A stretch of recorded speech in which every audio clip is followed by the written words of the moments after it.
Subscribe channel Truth.id dan aktifkan lonceng notifikasi untuk mendapatkan informasi seputar live streaming dan video khotbah terbaru. Posisi tombol subscribe berada di kanan atas channel kami dan jangan lupa nyalakan loncengnya.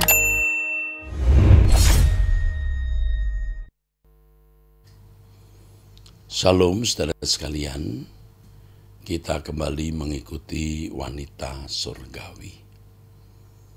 Inilah saat kita bisa mendengar suara Tuhan, nasihat Tuhan, peringatan Tuhan, teguran Tuhan. Untuk itu marilah kita berdoa, mohon Tuhan memberkati, mengurapi acara ini atau program ini. Bapa di dalam surga, taruh perkataanmu di mulut anakmu ini, pelayan Tuhan Yesus. Roh Kudus, kami ingin mendengar suaramu. Berbicaralah kepada kami. Di dalam nama Yesus Kristus Bapa, kami sambut firman-Mu. Amin. Amin. Saudaraku sekalian, setiap kali orang merayakan Natal, mereka berpikir bahwa mereka sedang merayakan hari kelahiran Yesus. Mirip seperti kalau seseorang merayakan hari kelahirannya atau happy birthday. Sehingga di dalam merayakan Natal yang ditekankan adalah kemeriahan, suasana sukacita. Tentu hal ini tidak salah, saudara.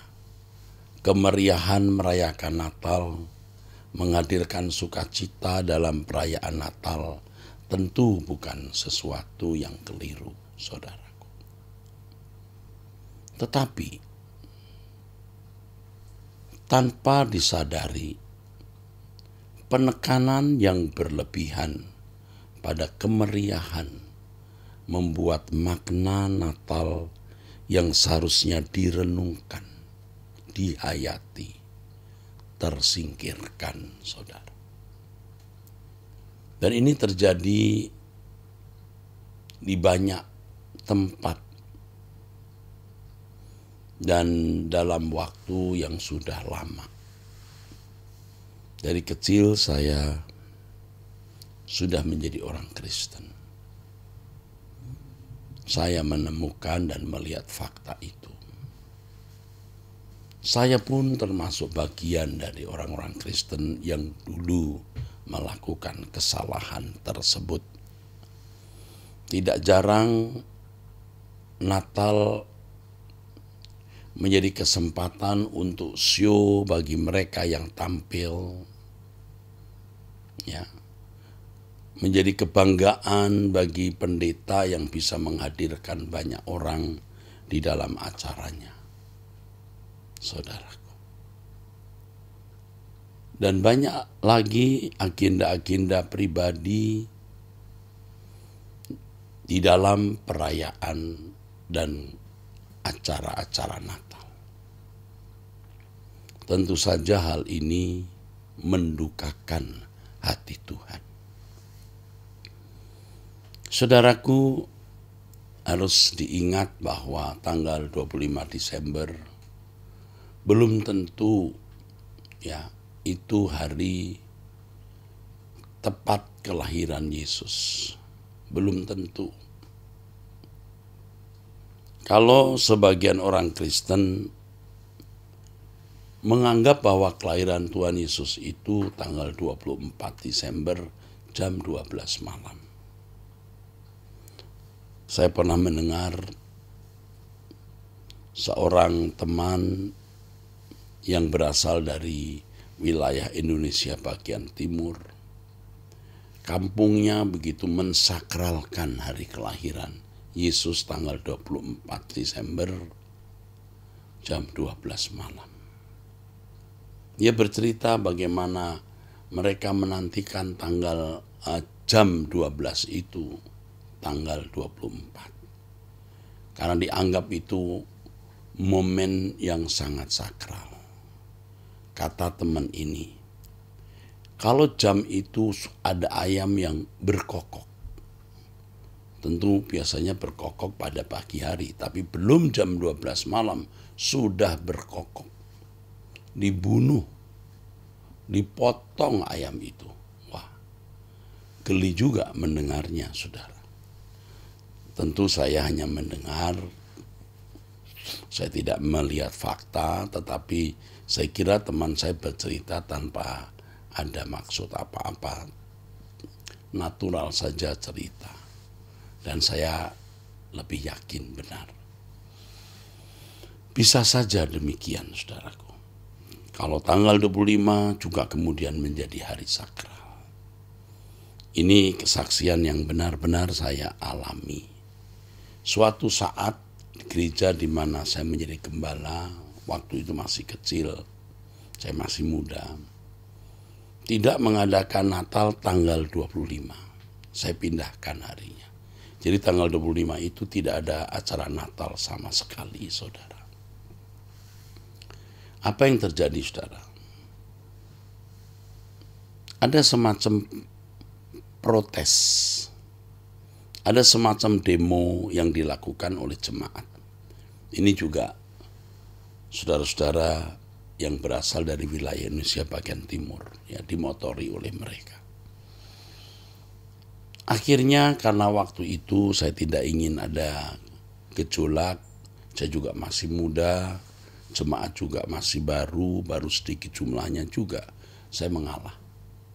Artinya dari tidak ada kebaktian menjadi ada kebaktian, saudara. Tanggal 25 Desember belum tentu, itu hari tepat kelahiran Yesus. Tetapi saya tidak mempersoalkan hal ini, saudara, ya.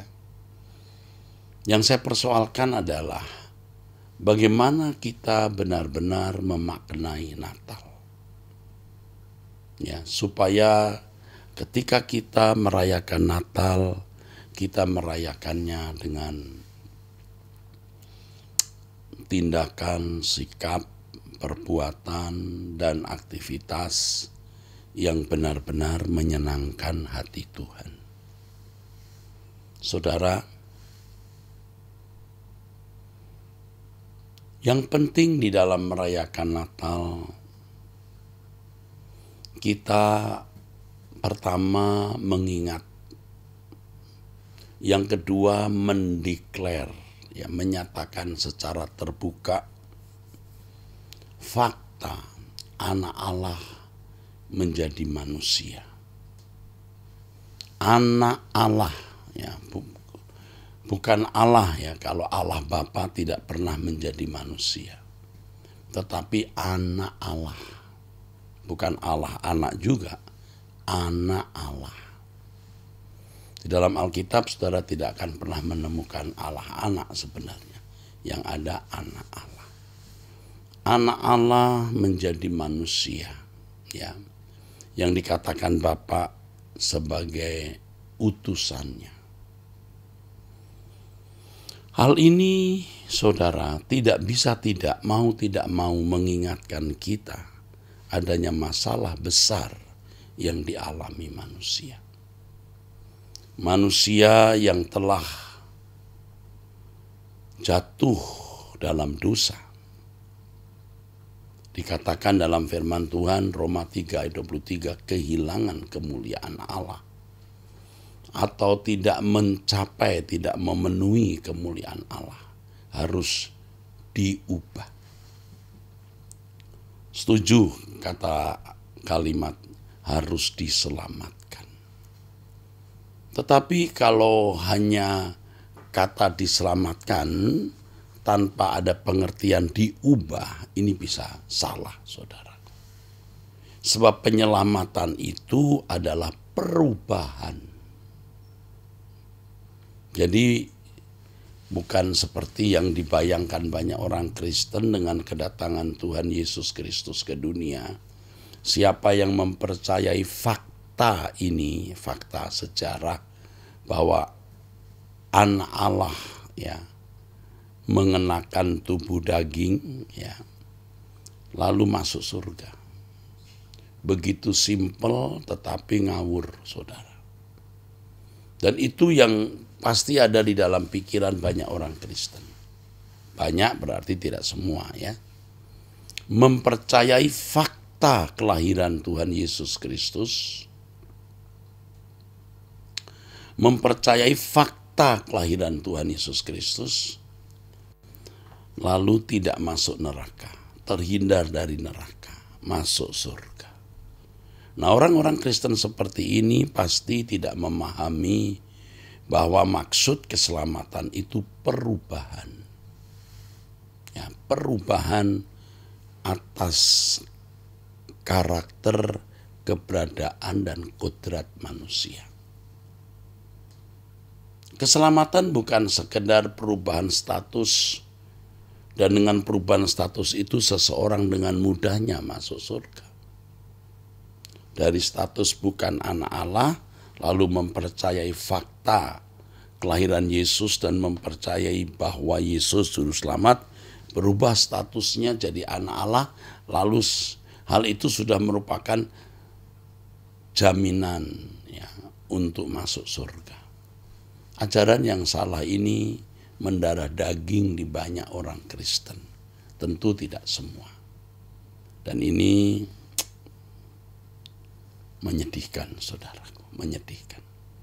Itulah fakta yang terjadi dalam kehidupan banyak orang Kristen, seperti yang sudah saya lihat sejak kecil, bahkan saya alami. Keselamatan dalam Tuhan Yesus Kristus, saudaraku, itu merupakan satu proses, tentu proses perubahan, di mana seseorang yang sungguh-sungguh menerima berita Natal, mempercayai Yesus sebagai juru selamat, akan mengalami perubahan. Jadi perubahan itu bukan tanpa perjuangan, saudara. Perubahan itu terjadi melalui perjuangan. Saudara, kalau membaca kisah Natal, ya saudara, orang-orang yang mendengar berita Natal atau tahu adanya raja orang Yahudi yang lahir itu, tidak semua mereka diubahkan. Tidak semua mereka dibaharui, saudara. Seperti yang kita baca dalam Injil, ya, Herodes juga tahu bahwa raja orang Yahudi lahir. Ironis, lebih ironis lagi, saudaraku. Kita membaca di dalam Injil Matius pasal yang kedua, imam, ya, orang-orang yang berkepentingan, ya, imam kepala dan ahli Taurat bangsa Yahudi, tahu di mana Yesus lahir di kota Bethlehem, tapi juga tidak menerima berkat Natal itu. Ia tetap tinggal di Yerusalem, walaupun dia memberitahu kepada Herodes bahwa bayi itu, raja itu lahir di Bethlehem di tanah Yudea. Demikian ada tertulis dalam kitab Nabi. Dia tunjukkan itu, tapi dia tidak pergi ke Bethlehem. Kemungkinan karena takut juga terhadap Herodes, karena Herodes tentu tidak ingin adanya bayi yang menjadi raja kelak suatu hari. Ya. Dia tidak ingin, saudaraku. Dia tidak ingin ada raja yang lahir. Jadi imam kepala dan ahli Taurat bangsa Yahudi lebih menyelamatkan nyawa mereka, kehidupan mereka di bumi, daripada bertemu dengan raja orang Yahudi yang juga adalah Mesias. Mereka menyatakan loh, Mesias. Mereka yang menyatakan Mesias, tetapi mereka kok tidak pergi ke Bethlehem. Jadi mereka tidak butuh Mesias, tidak butuh juru selamat. Herodes diam-diam, saudara, mau meneliti dan tahu di mana raja itu dilahirkan, dan dia bermaksud mau membunuh. Mulutnya mengatakan supaya aku pun datang menyembah dia, tetapi sebenarnya dia mau membunuh, saudara. Ia merasa terancam, saudara, dengan kelahiran raja itu, saudara. Tidak menerima berkat.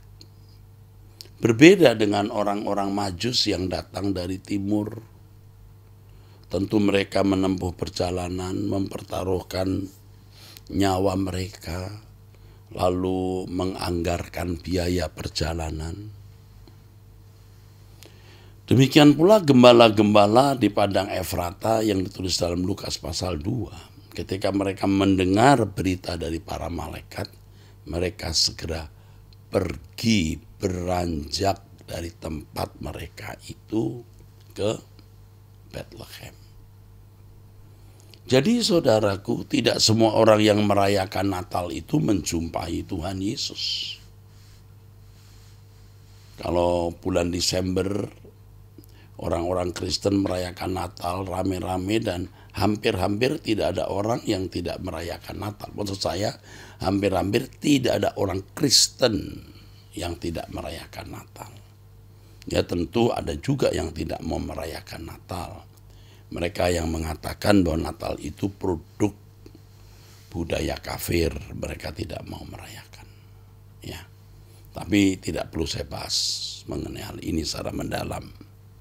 Hanya saya mau memberitahukan, saudaraku, memang di dalam sejarah fakta itu ada. Perayaan hari raya bangsa Roma diganti dengan perayaan Natal. Betul. Tetapi apa ruginya kita? Dominasi dari kelahiran Yesus justru baik, kan? Hari raya agama kafir dibuang, diganti dengan perayaan kelahiran Yesus. Untuk menunjukkan bahwa ada juru selamat yang datang ke dunia. Loh, kan mestinya enggak apa-apa, ya. Tapi ada orang yang merasa bahwa Natal itu kafir. Mereka tidak merayakan Natal. Ya enggak apa-apa. Silahkan saja, tidak apa-apa. Tapi hendaknya kita tidak mudah mengatakan bahwa mereka yang merayakan Natal itu kafir. Tentu tidak sesederhana itu. Sudah mengerti apa itu kafir? Nah, kita harus hati-hati, ya. Kembali kepada kisah Natal. Ternyata tidak semua yang mendengar berita Natal itu berjumpa dengan Yesus berkat Natal. Ternyata tidak semua. Dan ini bisa menjadi ilustrasi saudaraku. Ilustrasi dari kenyataan hidup. Banyak orang Kristen yang merayakan Natal, tapi tidak semua akan berjumpa dengan Tuhan Yesus. Sebab firman Tuhan mengatakan, saudaraku, banyak yang dipanggil, sedikit yang terpilih. Ya. Banyak yang dipanggil, tetapi sedikit yang terpilih. Matius 22 ayat 14. Banyak yang dipanggil artinya banyak orang diberi kesempatan mendengar Injil, menjadi Kristen. Tapi tidak otomatis semuanya masuk surga. Dipilih loh, dipilih. Matius pasal 22 ini mengisahkan tentang raja yang mengadakan perjamuan kawin. Dari orang-orang yang diundang, ada yang tidak memakai pakaian pesta. Ini menunjukkan bahwa orang tersebut tidak layak mengikuti pesta.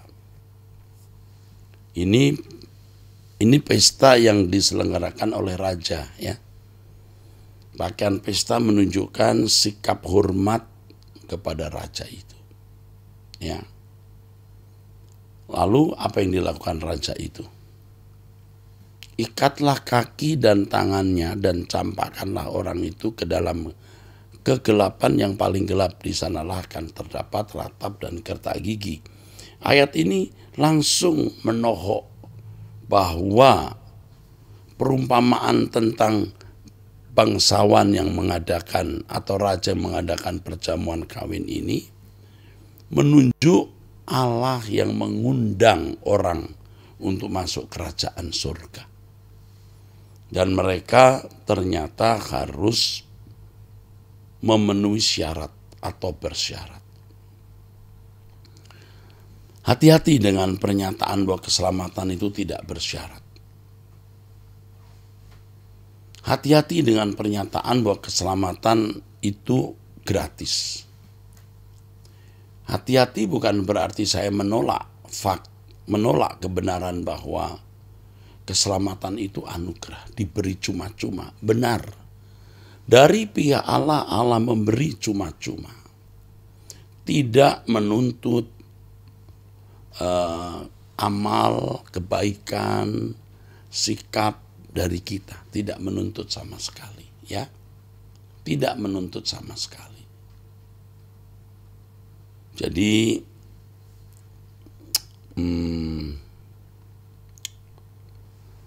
Tuhan Yesus datang menjadi manusia, anak Allah ini, lalu mati di kayu salib. Kita belum dilahirkan, Yesus sudah mati untuk kita, kata Alkitab. Jadi tanpa jasa kita sama sekali. Tetapi anugerah ini bukan anugerah yang tidak bertanggung jawab, saudara. Kita harus memenuhi syarat atau memiliki langkah-langkah untuk menerima keselamatan itu. Sederhana, saudara. Kalau misalnya ada satu restoran mengatakan gratis makan, apakah Anda langsung jadi kenyang dengan mempercayai adanya restoran yang menyediakan makan gratis? Anda tidak perlu bayar. Anda belum mendengar pengumuman adanya restoran yang gratis, sudah tersedia itu. Saudara harus melangkah keluar dari rumah menuju restoran itu. Mungkin antri, ambil piring, atau memenuhi beberapa syarat-syarat atau peraturan untuk bisa mengambil makanan, baru makan dan kenyang, saudara.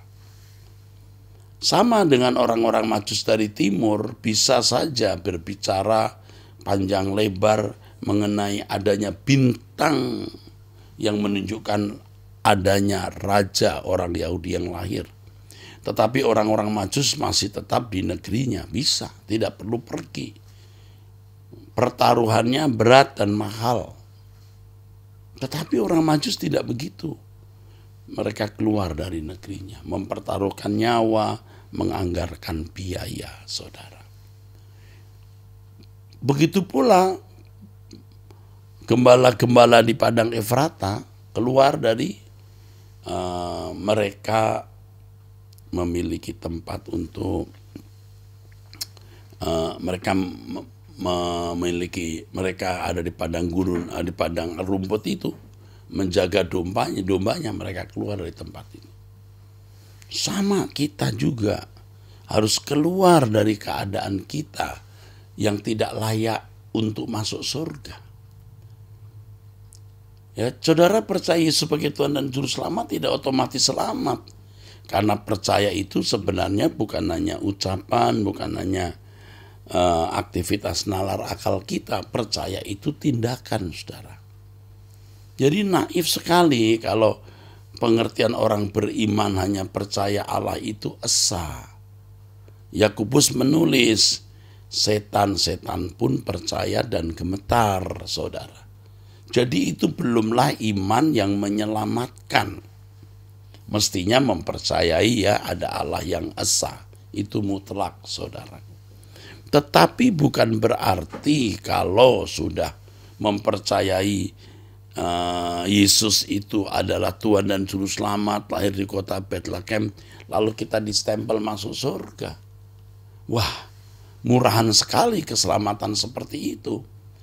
Dan orang-orang non-Kristen ada juga saudara-saudara yang memandang bahwa orang-orang Kristen ini ngawur gitu. Asal percaya Yesus sebagai Tuhan dan Juru Selamat masuk surga. Mereka jadi tidak mau mengenal kekristenan juga, orang ngawur begitu. Padahal kekristenan bukanlah demikian. Percaya itu berarti menyerahkan diri kepada objek yang dipercayai. Pisteo, demikian dalam bahasa Yunani. Artinya kalau kita percaya Yesus sebagai Tuhan dan Juru Selamat, kita mengikuti jejaknya.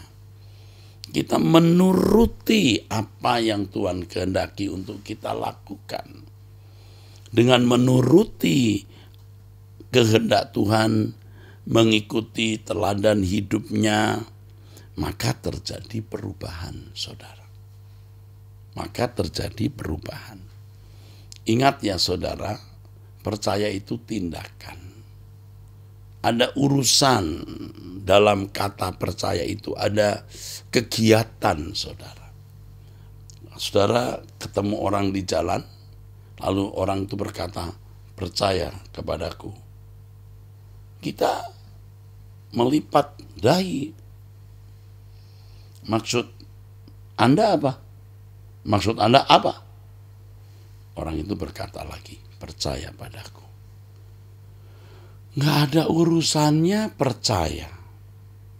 Orang itu berkata, saya orang baik. Saya lahir dari keluarga bangsawan. Saya lahir dari keluarga orang baik-baik. Ya, bisa saja. Tapi apa urusannya? Oh, anggaplah saudara kenal orang itu. Ketika orang itu berkata, percaya saya anak dari keluarga Anu. Oh, saudara menjawab, oh saya tahu. Oh iya saya tahu Anda anak dari keluarga ini. Oke, saya tahu. Percaya kepada saya, katanya. Saya orang baik. Ini persoalannya apa? Saya harus percaya Anda, gitu kan saudara. Kalau saudara berkata percaya kepada Tuhan Yesus, ini persoalannya apa? Itu masalahnya. Persoalannya apa ini, saudara? Kalau hanya mempercayai statusnya, orang-orang yang terlahir sebagai orang Kristen itu otomatis mempercayai Yesus sebagai Juru Selamat. Otomatis, saudara. Otomatis, saudara. Apakah lalu setiap orang yang lahir dari keluarga Kristen masuk surga? Ya tidak. Yang melakukan kehendak Bapa seperti yang dilakukan Tuhan Yesus, melakukan kehendak Bapa, begitu. Jadi orang yang tidak melakukan kehendak Bapa yang dibuang. Ya, Tuhan Yesus berkata, bukan orang yang berseru kepadaku Tuhan, Tuhan yang masuk surga, tetapi orang yang melakukan kehendak Bapa. Saudara, kalau ada seorang anak terlahir sebagai anak dari keluarga bangsawan, ya, itu ada darah biru istilahnya, ya, DNA-nya DNA bangsawan. Belum tentu loh wataknya baik. Kalau orang Jawa itu belum tentu memiliki karakter priayi. Priayi itu bangsawan atau orang terhormat, ya.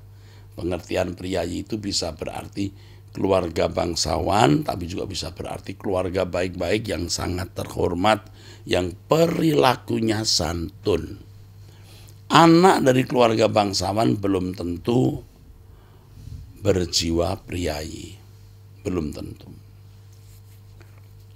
Bisa saja anak dari keluarga bangsawan kelakuannya ya lebih buruk dari rakyat jelata. Ini yang nyata-nyata punya darah biru. Ya. Kita ngaku anak Allah, apakah kita sudah seperti Bapa? punya sifat karakter seperti Bapa. Padahal Alkitab jelas berkata, kita harus sempurna seperti Bapa. Jadi orang Kristen itu harus memiliki sifat-sifat Allah Bapa. Ya, like father, like son. Jadi tidak heran dan bisa dimengerti mengapa di dalam Filipi pasal 2 ayat 5 sampai 7 firman Tuhan mengatakan, hendaklah kamu dalam hidupmu bersama menaruh pikiran dan perasaan yang terdapat juga dalam Kristus Yesus. Yesus anak Allah yang memiliki sifat karakter Bapa, sifat-sifat Bapa. Jadi kalau seorang mengaku anak Allah, ia harus memiliki sifat-sifat seperti yang dimiliki Yesus. Maka menjadi serupa dengan Kristus itu mutlak. Hidupku bukan aku lagi, tapi Kristus yang hidup di dalam aku. Itu mutlak. Tidak bisa tidak. Makanya kalau saudara sebagai orang Kristen tetapi sifatmu, karaktermu masih seperti orang-orang di sekitarmu, ya saudara bukan anak Allah. Ngaku-ngaku status anak Allah bisa. Dan memang secara de jure saudara kita ini anak-anak Allah. Tapi kalau secara de facto, secara kenyataan tidak, ya ditolak.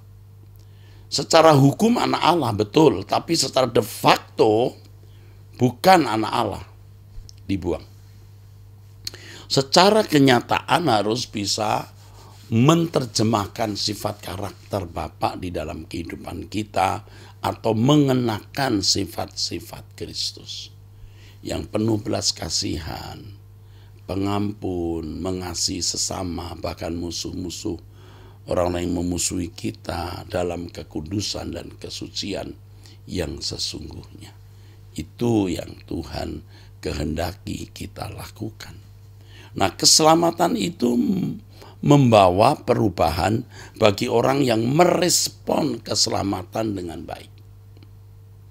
Saudara bisa merayakan Natal sebanyak umur hidupmu sejak lahir.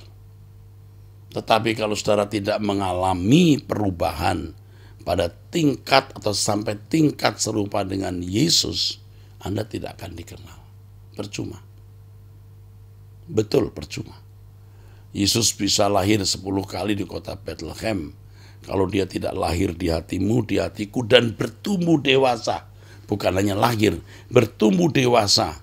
Ya, dia bertambah-tambah, dia semakin bertambah-tambah, dan kita berkurang-kurang. Kalau tidak demikian, saudara tidak akan masuk surga.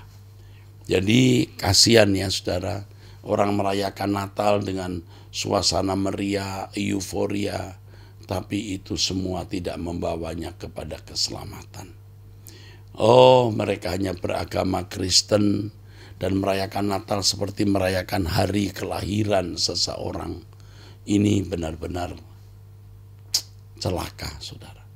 Tidak sedikit orang Kristen demikian. Dan saudara bisa salah satu di antaranya. Karenanya kita jangan berbuat kesalahan seperti yang telah dilakukan banyak orang. Kita menghayati adanya Sang Juru Selamat yang datang ke dunia untuk mengubah kita.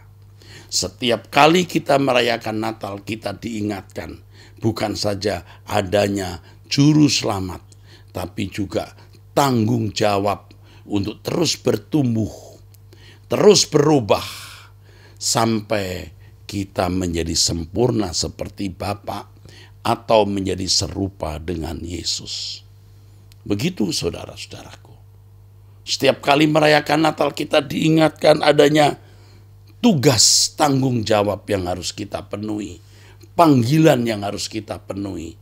Bukan hanya merayakan Natal dengan euforia, kemeriahan, tetapi juga mengingat adanya tanggung jawab yang harus kita penuhi, yaitu pertumbuhan iman, kedewasaan rohani untuk menjadi sempurna seperti Bapa dan serupa dengan Yesus.